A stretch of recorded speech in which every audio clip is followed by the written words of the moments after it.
Success is beautiful until someone asks you how you paid for it. Imagine तुम एक सुबह उठे हो और तुम्हें पता लगता है अभी तक तुम्हारी फेवरेट टीम के बारे में जो भी तुम जानते थे, all the trophies, celebrations, every moment of Joy was built on something darker then you can ever imagine. बहुत से बारसा फैंस के लिए 15 फरवरी 2023 की सुबह वही थी। अखबारों में हेडलाइंस, सोशल मीडिया पे केओस, न्यूज चैनल्स पे अफरा तफरी, और इन सभी के सेंटर में सिर्फ एक क्वेश्चन, डिड एफसी बार्सिलोना पे 8.4 million euro to the vice president of Spanish referees? And answer to this was a big yes. पैसा बह रहा था from one of the most prestigious clubs in the world to the companies linked with Jose Maria Enriquez Negreira. लेकिन क्यों? Barcelona ने कहा ये सब टेक्निकल रिपोर्ट, स्काउटिंग, कंसल्टिंग के चलते था। क्रिटिक्स ने कहा it was corruption, bribery, fraud. But what the hell is truth? ये कोई विलन और हीरोज की स्टोरी नहीं है। ये एक ऐसी कहानी है जहां फुटबॉल की greatest team Messi, Xavi, Iniesta, Guardiola की लेगेसी पे अब एक क्वेश्चन मार्क आ चुका था, एक परछाई छा चुकी थी। प्रोसिक्यूटर्स करप्शन प्रूव नहीं कर पा रहे थे और दूसरी तरफ बारसा भी अपनी इनोसेंस प्रूव नहीं कर पा रही। This is the story of how a clubs golden age became tarnished. कैसे एक वाइस प्रेसिडेंट का रिटायरमेंट एक स्कैंडल में बदल गया। This is the story of the नेग्रेरा।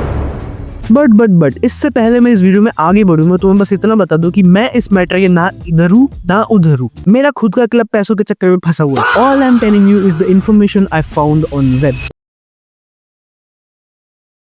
Investigation का सबसे पहला रूल होता है फॉलो दी मनी। और जब स्पेनिश इन्वेस्टिगेटर्स ने पैसे को फॉलो करना शुरू करा, उन्हें एक ऐसी चीज पता लगी जो कि स्पेनिश स्पोर्ट्स की दुनिया को उसकी जड़ों तक हिलाकर रख देने वाली थी। 2001 से लेकर 2018 के बीच में FC Barcelona made payments of approximately 8.4 million euros to the companies linked with Jose Maria Enriquez Negreira, जो कि बार्सिलोना में पैदा हुआ। 1994 से 2018 तक वाइस प्रेसिडेंट था स्पेनिश रेफरीज का। 17 साल तक पैसा वर्ल्ड के मोस्ट प्रेस्टिजियस क्लब से उस आदमी तक जा रहा था जो कि स्पेनिश फुटबॉल में सभी मैचेस को ऑपरेट करने वाले रेफरीज को हेड करता था। ये पेमेंट सिस्टमैटिक थी, रेगुलर थी और पब्लिक से छुपी हुई थी। और इसी पीरियड में 2008 से लेकर 2012 के बीच में पेप ग्वार्डियोला के अंदर बार्सिलोना 4 साल में 14 ट्रॉफीज जीतती। और जब ये पेमेंट्स पब्लिक के सामने आई तो एक सवाल पैदा हो गया कि क्या ये सब कुछ फेयर था। 2018 में नेग्रेरा का term as the vice president end हो जाता है और कुछ टाइम बाद बार्सिलोना भी वो पेमेंट्स करना बंद कर देती है, जिससे नेग्रेरा खुश नहीं था। और 5 फरवरी 2019 को वो बार्सिलोना को एक लेटर लिखता है जिसमें वो बार्सिलोना को थ्रेटन करता है कि वो उनकी इलीगल एक्टिविटीज को एक्सपोज कर देगा। 15 फरवरी 2023 को स्पेनिश रेडियो एक बॉम्बशेल ड्रॉप करता है कि FC Barcelona had allegedly made payments to the companies owned by Negreira in what appears to be a massive bribery scandal। ठीक 2 दिन बाद नेग्रेरा का वो लेटर पब्लिक हो जाता है।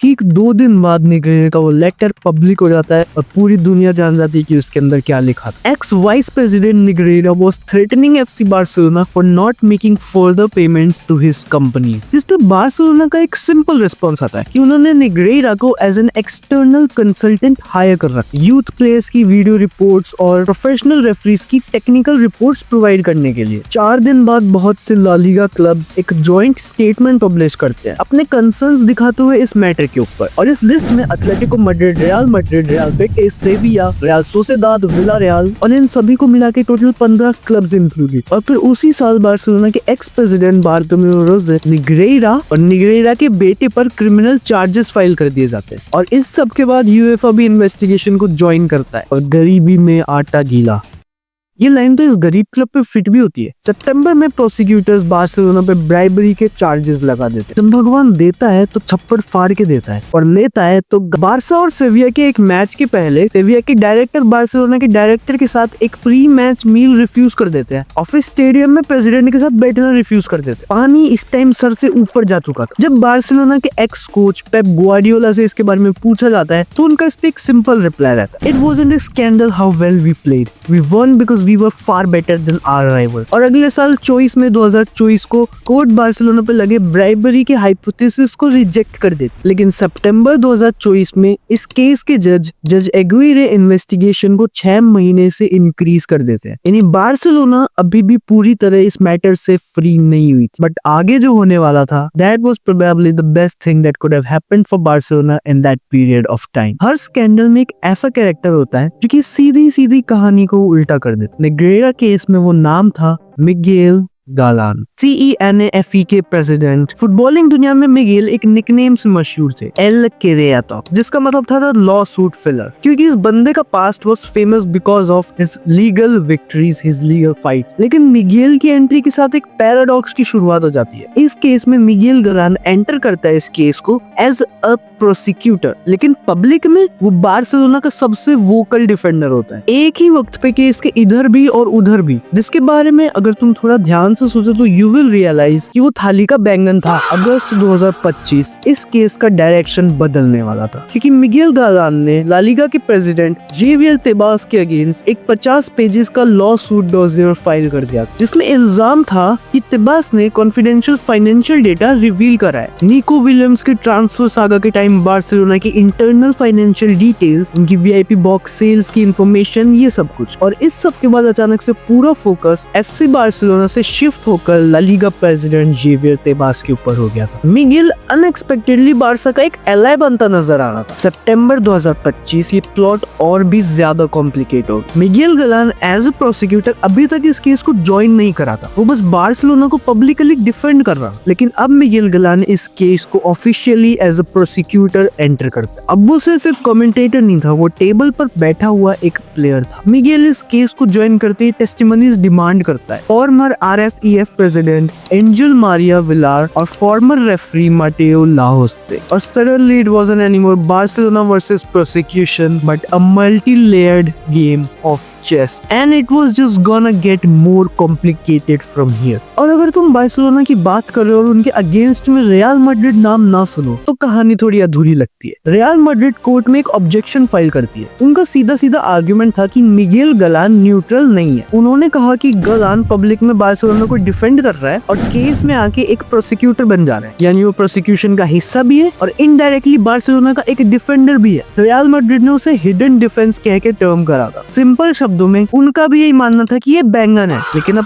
कोर्ट रूम में Barcelona versus La Liga versus Real Madrid versus internal politics, इसे तुम चेस नहीं बिग बॉस कहते हो। 9 नवंबर 2025 गालान ने ला लीगा प्रेसिडेंट पर जो कंप्लेंट फाइल करी थी उस पे एक्शन लिया जाता है। एडमिनिस्ट्रेटिव स्पोर्ट्स काउंसिल ने तेबास के खिलाफ डिसिप्लिनरी फाइल ओपन करी, जिसका मतलब अब इन्वेस्टिगेशन सिर्फ बार्सिलोना तक सीमित नहीं थी, अब ला लीगा का प्रेसिडेंट भी स्क्रूटनी में था, जिसके कुछ पोटेंशियल कॉन्सिक्वेंसेस हो सकते थे। अगर चार्जेस प्रूव हो जाते हैं तो तेबास को उसकी post as the president of La Liga से रिमूव भी किया जा सकता। नाउ सवाल ये नहीं था कि बार्सिलोना ने क्या किया, अब सवाल था कि क्या स्पेनिश फुटबॉल में पावर स्ट्रगल चल रहा है। And Miguel Galan had just pulled off a Harvey Specter. Next month दिसंबर 2025 मिगेल गालान ने एक लीगल डॉक्यूमेंट पब्लिश करा जिसका टाइटल था द नेग्रेरा होक्स। होक्स यानी झूठ। मिगेल अब बार्सिलोना पे लगे सभी चार्जेस पूरे नेग्रेरा केस को ही झूठ बता रहा था और उसका सिंपल आर्गुमेंट था कि करप्शन प्रूव करने के लिए सिर्फ पैसे का फ्लो काफी नहीं है, आपको प्रूव करना पड़ता है कि पैसे ट्रांसफर करने वाली पार्टी का इंटरेस्ट क्या था, जिसको प्रूव करने के लिए आपको एविडेंस की जरूरत पड़ती है, लाइक ईमेल, मैसेजेस, विटनेसेस। लेकिन अभी तक ऐसा कोई सॉलिड प्रूफ मिला नहीं। और अब आता है मिगेल का कंट्रोवर्शियल लॉजिक। इमेजिन बार्सिलोना ने न्यूट्रल रेफरिंग इंश्योर करने के लिए पे कर दिए पैसे इस मोटिव से कि ला लीगा के अंदर फेयर रेफरिंग हो एंड वगैरह ये सब। एथिकली तुम इस चीज को क्वेश्चन कर सकते हो, लेकिन legally there is nothing wrong until उसके अगेंस्ट में कोई एविडेंस मिल जाता है। और इसी पॉइंट से ये केस कंफ्यूजिंग हो जाता है कि क्या ये करप्शन था या ये सिर्फ अनएथिकल बिहेवियर था या फिर ये एक पॉलिटिकल वॉर है। और अभी ये सिर्फ बार्सिलोना का केस नहीं था और पब्लिक के मन में अभी भी सिर्फ एक ही सवाल था कि सच क्या है और क्या सच कभी हमारे सामने भी आएगा। नाउ इन लीगल बैटल से थोड़ा बाहर आ जाते हैं। दिसंबर 2025 में ही जब ये लीगल बैटल्स अपनी पीक पे थे, एक नैरेटिव सामने आया। स्पेनिश स्पोर्ट्स न्यूज़पेपर मुंडो डेपोर्टिवो 22 से लेकर 27 दिसंबर के बीच में कुछ इन्वेस्टिगेशंस पब्लिश करते जिसका टाइटल था 100 partidos Carlos de la Era Negreira con Errores contra el Barça या a favor del Madrid। 100 matches 17 साल 2001 से लेकर 2008। उनका क्लेम सिंपल था कि अगर बार्सिलोना ने मैनिपुलेशन करा ही है तो इतने मेजर रेफरिंग डिसीजंस बार्सिलोना के अगेंस्ट कैसे हो सकते हैं। फॉर एग्जांपल रोनाल्डिनो की अनअवॉइडेड पेनल्टीज, 2014 टाइटल डिसाइडिंग मेसी का गोल वर्सेस एथलेटिको जो कि रूल्ड आउट हो गया था एक अनएग्जिस्टिंग ऑफसाइड की वजह से। सबसे फेमस 2017 का घोस्ट गोल वर्सेस रियल बेटिस जहां पे बॉल क्लियरली आधे मीटर से गोल लाइन को क्रॉस कर जाती है लेकिन गोल नहीं दिया। सर्जियो रेमोस और पेपे के रेड कार्ड ऑफेंसेस जो कि पनिश नहीं किए जाते और फैंटम पेनल्टीज जो कि रियल मैड्रिड को फेवर की जाती है। मुंडो डेपोर्टिवो का पॉइंट क्लियर था कि मेजॉरिटी ऑफ डिसीजंस बार्सिलोना के अगेंस्ट हो रहे हैं और रियल मैड्रिड को फेवर कर रहे हैं। और इसी टाइम पीरियड में 2025 अक्टूबर से लेकर दिसंबर के बीच एक अनएक्सपेक्टेड शिफ्ट आता है जब जोन लापोर्टा बार्सिलोना के प्रेसिडेंट ऑफिशियली अनाउंस कर दी कि बार्सिलोना रिजॉइन करेगा यूएफए के स्ट्रक्चर को और यूरोपियन सुपर लीग प्रोजेक्ट को लीव कर देगा, एग्जिट कर देगा। इसके बाद रोम में ईएफसी जनरल असेंबली के दौरान यूएफए के प्रेसिडेंट अलेक्जेंडर केफरिन और पीएसजी के प्रेसिडेंट नासिर अल खलीफी ने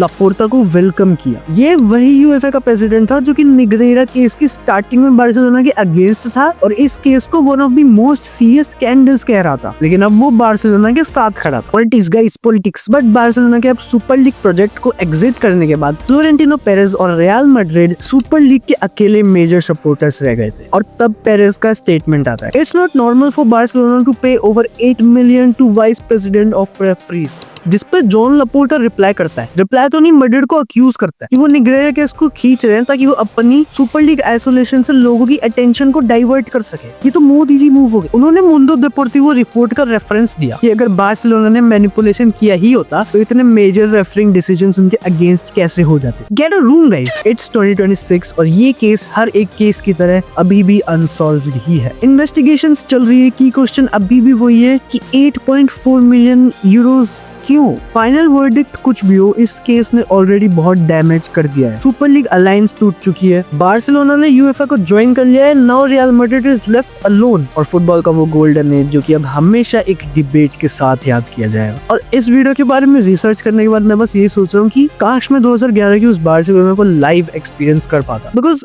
how good would you have to be कि 15 साल बाद लोग तुम्हारे उस गेम को एज चीटिंग और फ्रॉड मार्क कर देंगे। This is crazy, bhai. Well, that's that for the video. If you guys wanna know why Jose Mourinho is a footballing god, then click here.